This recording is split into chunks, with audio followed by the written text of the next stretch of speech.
Hey friends, this is Nancy Sheads and welcome back to my YouTube channel. Today I'm using two new Anita Jeram stamp sets from Colorado Craft Company to create a scene. Here I'm using the new Magic Time and On Broadway stamp sets, which are part of this week's new release. These stamps also come with coordinating dies, though I won't be using them today. I colored this scene twice. On the left is my first attempt, which I've already turned into a card. And on the right is the second coloring, which you'll see here in the video. I can't color anything the same way twice, so there's going to be a few differences between the original and what you're going to see here in the video. The one thing I want to note is that on the first image, I added R20 to the ears, hand, and feet of the mouse, which I forgot to do in the second coloring. And I actually prefer it because it adds another layer of color to the image. And if you stick with me through the end, I'll talk you through how I finished off the background. For your reference, these are the markers that I used in the video. I'll indicate which marker is in play as I color. And of course, you can always use the same colors or change them up as you like. So let's get started. And just so you know, I don't really color this fast, but I've sped things up to shorten the overall video. I stamped the images on Hammermill 100-pound cardstock using Hero Arts Intense Black ink, which is an alcohol marker-friendly ink. I started the mouse with a base layer of W1, and I'm going to work from light to dark. Some people like to work dark to light, others prefer light to dark. It doesn't really matter technique-wise. But here I prefer layering the colors so that they're progressively darker, so that I can better control the end result. Sometimes when I start with the darkest color, things get too dark too fast, and it's harder to fall back from that. This way I can decide as I go how dark I want different areas of the mouse or the apron or whatever to be, and then just adjust the shading or color as I go. I stuck to a drab sort of color palette with grays, browns, and olive greens. Our mouse is Cinderella before the ball, so I don't want her coloring to be too fancy or too bright.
I added some color to the stones and the window panes. I repeated the colors from the broom to tie the color scheme together, and I used some brighter blues and blue-greens for the window pane to add a bright spot for the mouse to look at.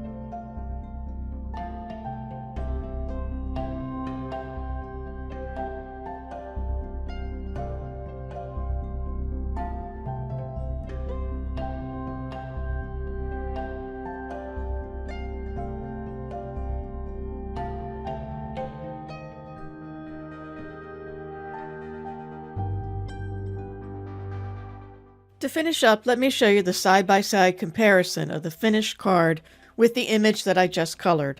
I didn't add a lot of color to the background because I knew that I was going to use distress ink and antique linen to fill it in. I masked off the left and bottom sides of the card and blended the color fading off as I moved closer to the mouse. It's just a quick way to add in a background without a lot of additional coloring. I hope you enjoyed today's video. If you're interested in supplies for the finished card, I've listed them all below and over on my blog as well. Thanks for watching, and here are a few other videos I think you might enjoy.